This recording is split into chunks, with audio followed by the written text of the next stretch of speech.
Greetings, friends, and welcome to the April 4th edition of the Spiritual Tetralogy Audio Newsletter.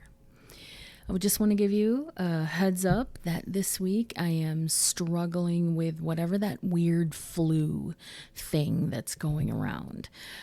I went to the doctor. They're like, nope, it's not COVID. It's not flu 1 or flu 2, whatever they're calling it. And I'm like, well, I have something. What is it? And they're like, well, it's the flu. It's just, So that was super helpful.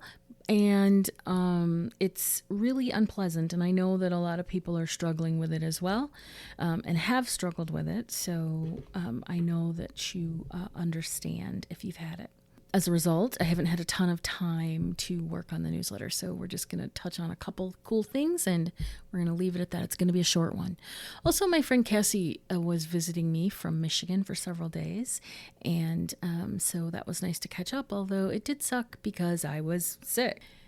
In this edition, I talk about Mercury retrograde coming to an end and the Saturn-Uranus transit that should make us all feel a lot better.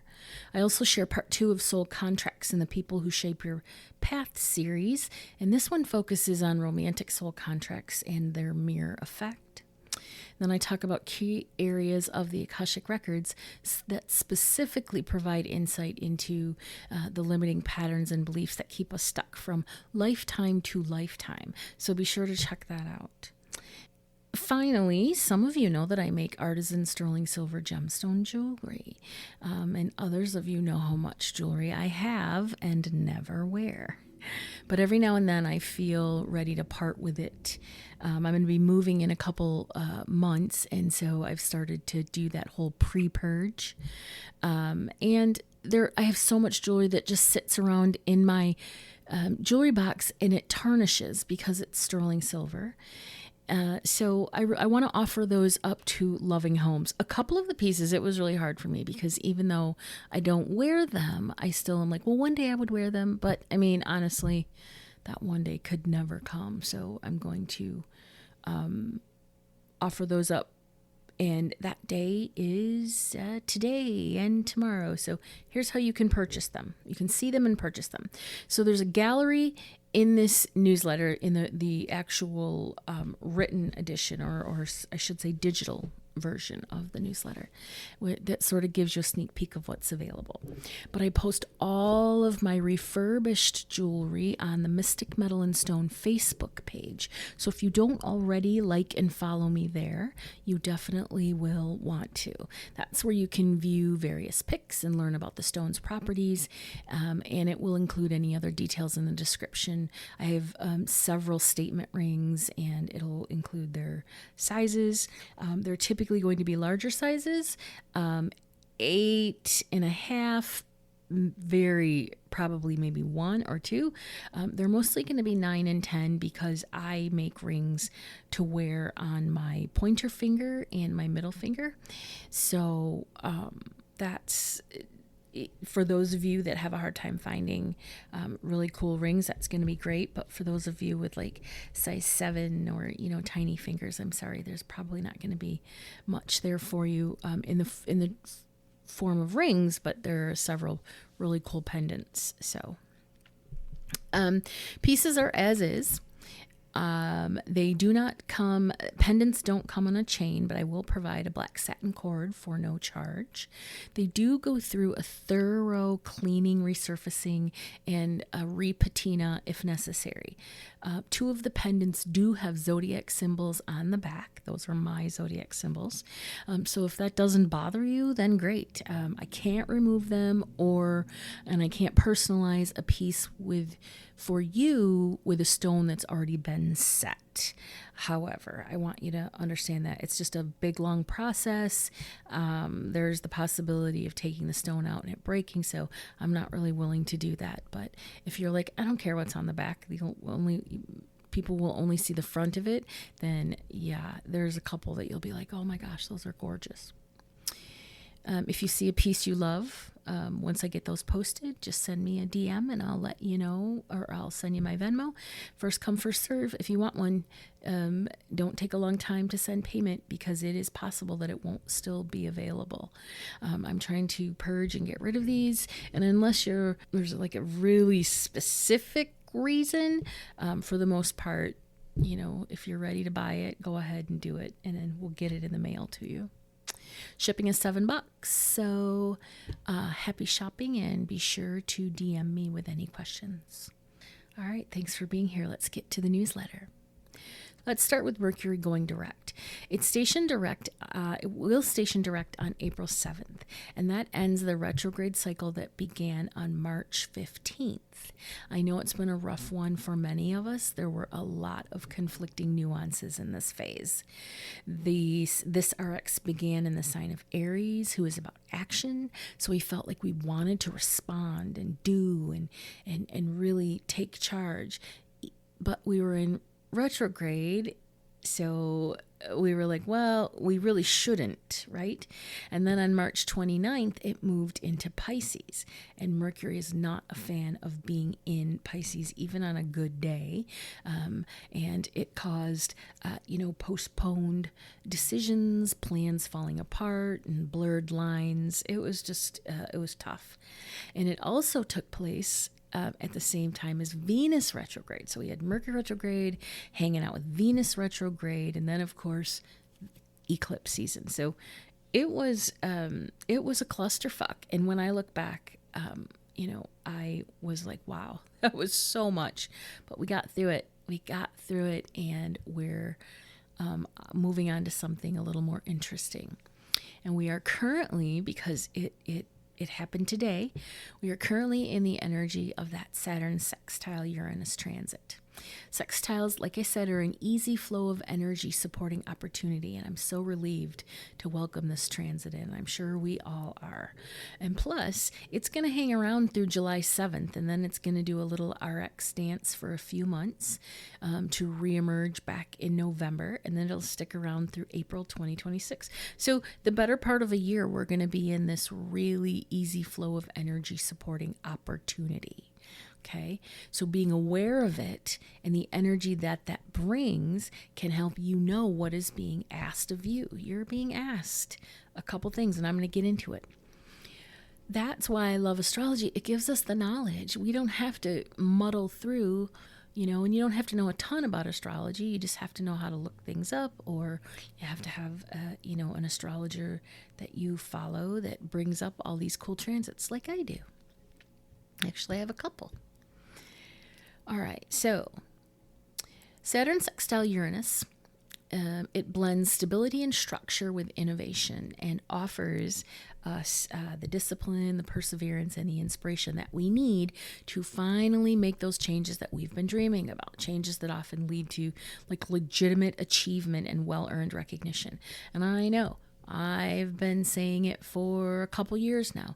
Dream big, dream big, dream big. Well, all those dreams that you've been dreaming, that's going to sort of culminate, and it's going to lead to achievement. You're going to achieve those to some degree. And this is a time when taking healthy strategic risks actually feels possible. Like, we don't feel scared. We don't feel like, oh, no, I have to play it safe and, walk the line and all that stuff. Nope, it's time to take those strategic risks. You're able to bring order to any chaos going on in your life, and you might find that others naturally feel more grounded in your presence, even in the middle of collective or personal upheaval. You might find that people are coming to you and seeking your counsel. Remember when I said that leaders were being called up, being called forward? That's what I'm talking about. Those old systems and processes that feel limiting can now be revised or upgraded. No disrespect to the OGs who came before you, but growth is going to grow, and that idea that you've been ignoring, now is the time to move on it.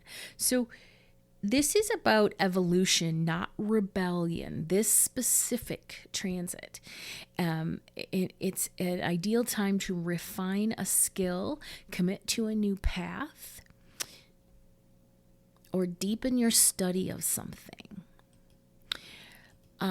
If you've had like this idea that you've been wanting to explore, that you've been wanting to expand on, that you've been wanting to put into practice, and you're like, no, I can't do that, I shouldn't do that, for whatever reason, now is the time where the exploration of that is going to be supported. You might as well just go do it, because that way you're going to know, okay, this is something that I want to pursue, or this is something that I don't. But if you don't, you'll never know, and you don't know what you could have missed out on. The other thing is that you're going to begin to feel any restless uncertainty of the past start to fade as you fall into sort of a steadier sense of direction, right? It's that fogginess. You're going to start seeing clarity. You're going to start feeling like, okay, this is my path forward. And because the energy is balanced, any pushback isn't likely. In fact, you might find yourself stepping, like I said, into a leadership role and bringing people together around sort of a shared vision. So if you have an idea that you want to share with your team or your boss, make sure that you do that, or if you are the boss and you're like, there's an idea that you've been wanting to implement, but you've been fearful of it. What will my team think? It's time. It's time to at least have conversations. Your focus, your resilience, your integrity, it's going to open doors to even greater recognition. It could bring a promotion when you least expect it. There is that sort of unexpectedness when it comes to Uranus. So enjoy this time, friends. I hope it brings you all you've been dreaming of for as long as you can remember. Okay, so now let's talk about soul contracts and the people who shape our path.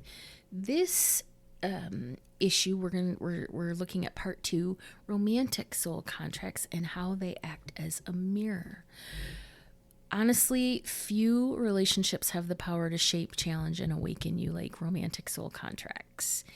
Whether they're brief, short quickie, or a lifelong connection, they are designed to reflect back to us the deepest parts of ourselves. Romantic partners act as mirrors and catalysts and activators, and they help you see who you truly are, what you desire, and what you have yet to address. Some bring healing, others bring chaos, but all serve a purpose in your soul's evolution. The purpose of romantic soul contracts is that every person you have ever loved, whether it ended in heartbreak or harmony, was meant to teach you something. These contracts often center around a couple things. There's healing unresolved wounds, like a partner might trigger childhood wounds around love, safety, or self-worth to help you address them, right? Maybe they came into your life to help you heal that aspect of yourself. There's breaking karmic cycles. You might find yourself repeating relationship patterns until you recognize them and then shift the lesson. They help you embody self-love. Some partners teach you what love is, while others teach you by showing you exactly what it isn't. I call this a healing relationship, and this comes into in the Akashic Records a lot, is that people that have had a really rough time with relationships and haven't been able to find that one, as long as you've been doing the work and you actually, have been understanding, your central nervous system, your needs and wants, what how to ask for what you need. I mean, you have to have legitimately been doing the work. Then eventually in comes a healing relationship. And that is a person who is meant to show you all the things that you can't learn as a single person in relationship. It's really beautiful. It's my absolute favorite. The next one is guiding you towards your soul mission. There are contracts that help you fulfill your mission. The certain relationships push you toward your highest timeline, so to speak. And even if it means painful endings or major life challenges. I know that I had a breakup in 2012, I believe it was, that actually was very painful, but it also was the beginning. It was the catalyst for my spiritual awakening, and I'm so grateful, just because it pushed me down a different path. And then also, now that I see what is sort of going on with this person now, I am very grateful that, that I dodged that bullet. And then the last one is those contracts that act as a catalyst. And one of the most common soul contracts that comes out of the Akashic Records are those that initiate an awakening due to a traumatic or catalytic event. Okay, so that was actually the one that I was talking about, guiding you. Instead of guiding you towards your soul's mission, it was those that act as a catalyst. So that was my 2012 relationship. But honestly, no matter how a relationship unfolds, it's never wasted time spent together. Every contract, no matter how brief, is an important element in your soul blueprint. Now, there are three major types of romantic soul contracts. There are karmic contracts, there are anchor contracts, and then there are mirror contracts. So let's look at each one. So karmic contracts are sort of the disruptors. These relationships feel intense, magnetic, often chaotic. They are designed to wake you up to patterns, wounds, and cycles that just need to be broken. They need to be done away with. Karmic partners often trigger deep emotional reactions and force you to confront parts of yourself that you have ignored. And the lesson from these contracts is to break the cycle, heal the wound, and step into greater self-worth. Okay? And know that you and this soul made this contract, obviously, before you both incarnated. So, at the time, it's like, I hate this person, they're awful. But they really are coming from a really beautiful place. The both of you are. It's just that this person is not meant to be in your life long term. They are the disruptors. Then there's the anchors, and these are soulmates who are meant to stay. Anchor contacts, so some soulmates are meant to stay while others leave once the lesson is complete. Okay? Now, contrary to popular belief, soulmates are not always romantic or lifelong. I mean, we've talked about that before. They come into your life to support, guide, and reflect your growth. Okay, these are your anchors. These are the people that are there to support you. They're there to guide you. They're there to show you how far you've come. They're there to move through life with you. And it helps you recognize love, true love in its purest form, without attachment or fear of rejection or abandonment. Like, these are your ride or dies. These are your best friends. These are your family members. Like I said, their soulmates are not always romantic or lifelong, right? But these ones are meant to stay. And then there's your mirror contracts, and those are often called twin flames by a lot of people. If you've followed me for any amount of time on the podcast or, throughout my career, in all the years that I've been accessing the Akashic Records, I have only found one person who has a current incarnation with their twin flame. It really is an overly romanticized theory, and people are like, oh, my twin flame. It's like, girl, you do not want your twin flame.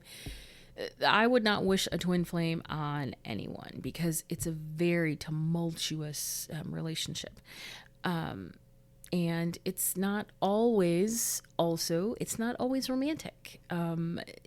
Sometimes it's simply just that thorn in your side, that person who instigates, I guess you could call those the disruptors also, but here's what a twin flame sort of helps you see yourself within yourself.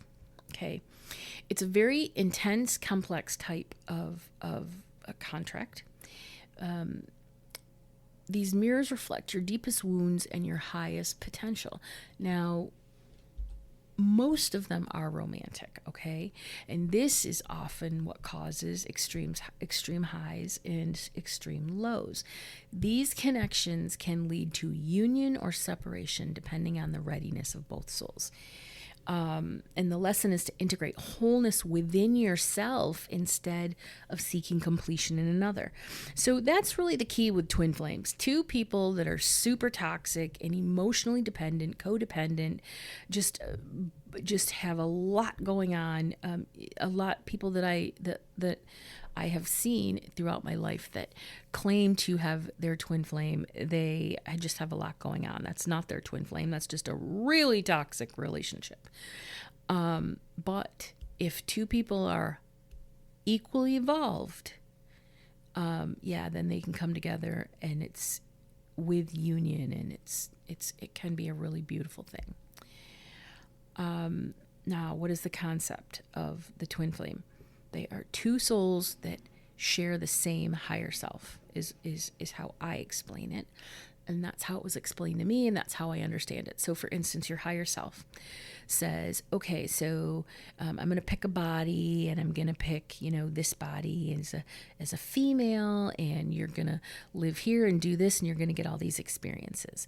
Okay, but I also need these experiences, and it's really crucial to the next phase of evolution. So, all right, so I'm going to take off another piece of my soul, and I'm put it in that person, right?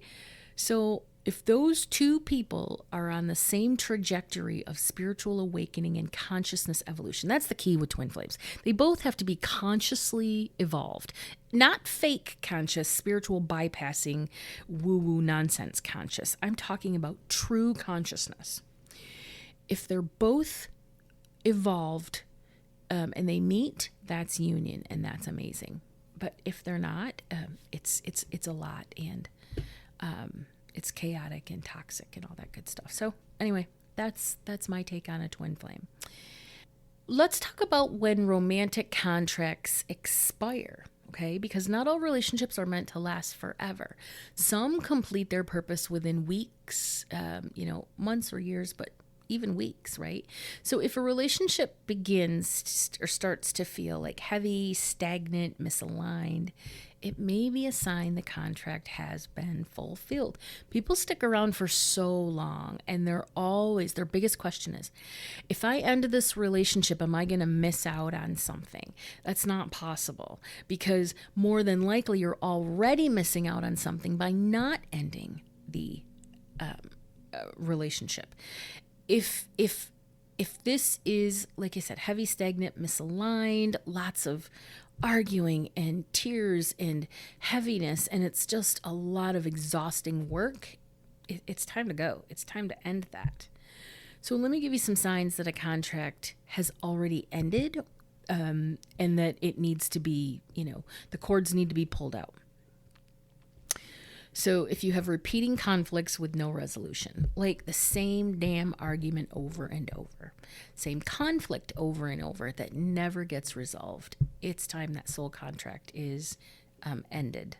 It's already ended, but it's time for you as the human to take action. If you have a deep knowing that the connection is no longer serving your growth, it's time to end the contract.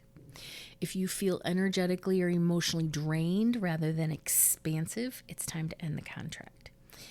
If one or both partners evolve in different directions, it's time to end the contract.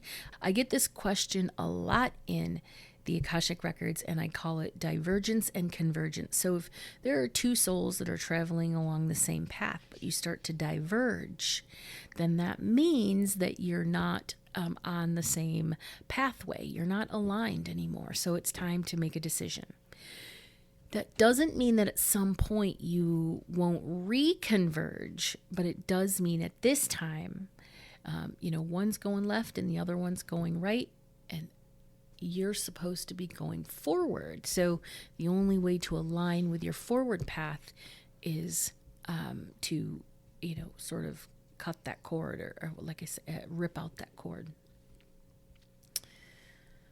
Letting go does not mean failure. It 100% does not mean failure. It means the lesson has been learned. So honor what the connection gave you and then move forward in alignment. That's a really beautiful gift that you can give yourself. At its core, every romantic soul contract exists to bring you back to yourself. And the partners you attract are reflecting several things within you. They reflect how you see yourself. They reflect what you believe you deserve. and they reflect the areas where you are still seeking healing. And so you definitely want to be with someone that is going to help support that, not someone who is going to validate any negative or recurring, ideologies or beliefs or whatever. When you make that shift internally and when you embody radical self-love and sovereignty, you begin attracting a relationship that mirrors that wholeness within you. And the contracts become less about pain and more about expansion. So again, how you see yourself, what you believe you deserve, and the areas where you are still seeking healing. If you cannot get a positive, expansive feedback from your current partner, it's time to close that contract and move forward, because there is someone out there, you've already written this into your soul blueprint, that is ready to help you see yourself in a better light, to show you and help you believe that you deserve so much more, and show you the areas where you're still seeking healing. The other thing I want to mention is a lot of times when we're with played out partners, we think, oh, I still have to heal this. I'm not doing it right. I'm not doing it good enough. And that's not the case. It's that this person doesn't have the capacity to meet you where you are. They don't have the capacity to meet your needs. And therefore, you're not getting what you need, but you're internalizing and thinking it's you. So very important to keep in mind. All right, so next in the series is we're going to talk about coworkers, acquaintances, and unexpected catalysts, and how even brief connections serve a purpose in your soul's journey. So think about all those coworkers that you have that you're like, I wonder if they might be a soul contract. Or those you're like, I hope they're not a soul contract. They more than likely are. One thing I want to talk about, I know that I've talked about Akashic development before, learning to access and query your personal Akashic record. It is just a single session, and it's going to give you the tools to activate and query your own Akashic record with a focus on working in the higher dimensions of energy. But I did want to talk about why this is different than previous Akashic workshops, because honestly, I've been doing Akashic workshops since like 2019. So, it's not the same old.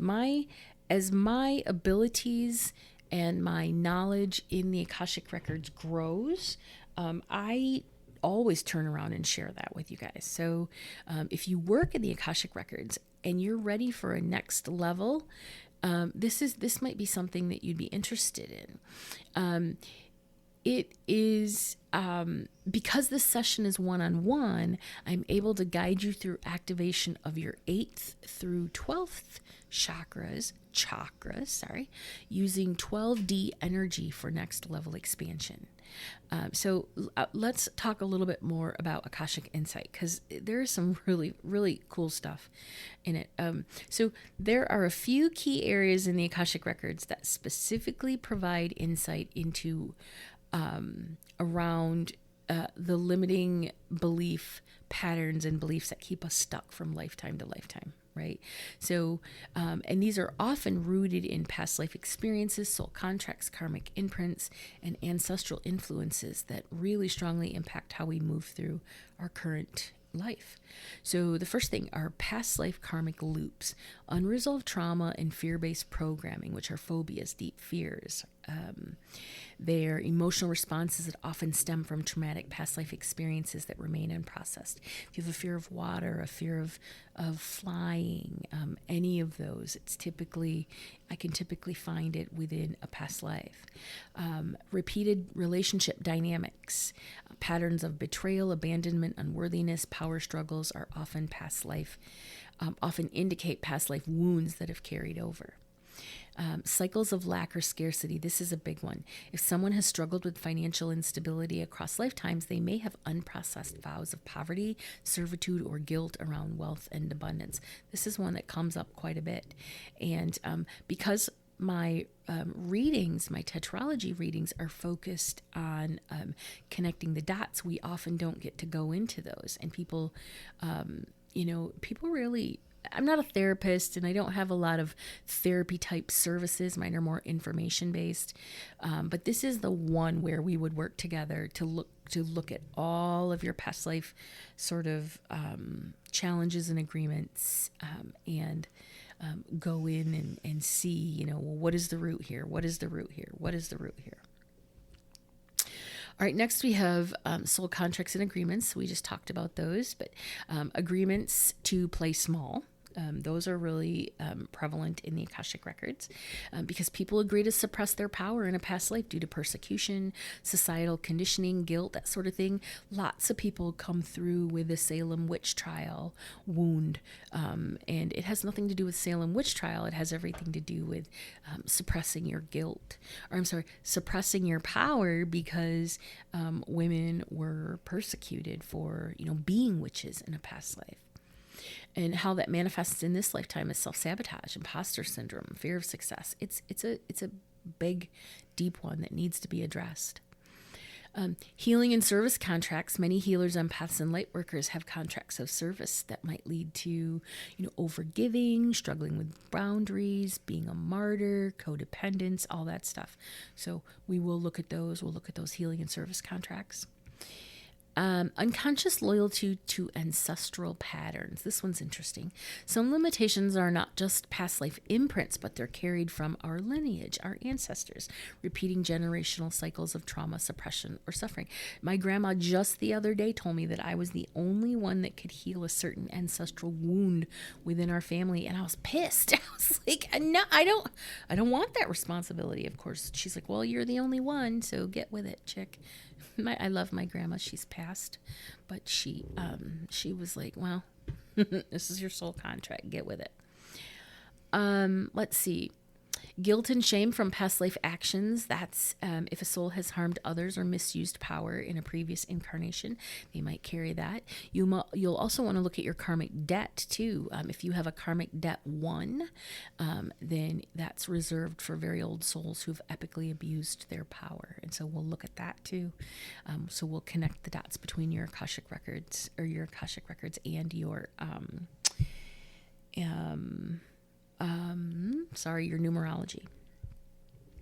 Deep fears of visibility and authentic expression. Those are often linked to past lives where one was punished for speaking their truth. That's sort of similar to healing and service contracts, that sort of thing. Fear of love or emotional connection. If a soul experienced a great deal of loss, heartbreak, betrayal, unfulfilled love in past incarnations, they may create subconscious walls that block intimacy or vulnerability. They might live from fear instead of living from the heart. Many people unknowingly operate from fears or false identities, expectations, or past life personas that no longer serve them, simply because they're living from their fear, and that's all past life related. And then there are soul level beliefs that just no longer apply. Some beliefs were once useful, but are now outdated. For the soul's current mission. So, for example, I must suffer to grow. Spirituality and wealth cannot coexist. I must heal others at my own expense. All that bullshit that, we as healers, you can't have money, you can't make money, which we know is a total crock. And then, so if you want to reclaim your soul gifts and, really explore all of these potential core roots, the records reveal how to break these cycles within the soul's original blueprint. Your strengths, wisdom, energetic alignment, all of those needed to move beyond limitations. And many times what feels like a limitation is actually an unclaimed, suppressed gift waiting to be remembered and embodied. It really is. It comes through. This happens all the time with people with master numbers in their core charts. It's like, oh, well, you're a master number, so you're supposed to be over here, but you're over here. And so once you start aligning and, working towards getting over there, you'll start to feel life open up. You won't feel suppressed, that sort of thing. So honestly, by working with the Akashic Records, we can identify, clear, and rewrite pretty much any limiting pattern, allowing us to step into sovereignty. and that higher consciousness. And there's lots of ways to do that. Like I said, spiritual tetralogy reading will sort of help you connect the dots so you know what your soul blueprint is. And then a standard Akashic record reading, we can sort of address your issues one by one by one. I don't offer packages to purchase, right? Like, I mean, I don't have them listed, but I will if you're like, okay, Joe, I want to get a tetralogy reading, and then I want a series of like 6 Akashic record readings, so that we can address all of these issues. Then I will absolutely put together a package for you. And of course, I'll give you a discount because you are booking several readings at once. And, that would be something actually really fun. But like I said, I'm not a therapist. So, I would also encourage you to work with a mental health professional, just to sort of, have that person to, help walk you through some of the stuff that comes out of the Akashic records. Okay. So that wraps up this week's edition. Thank you for tuning in and exploring with me. Until next time, stay aligned, stay present, and keep embodying your evolution.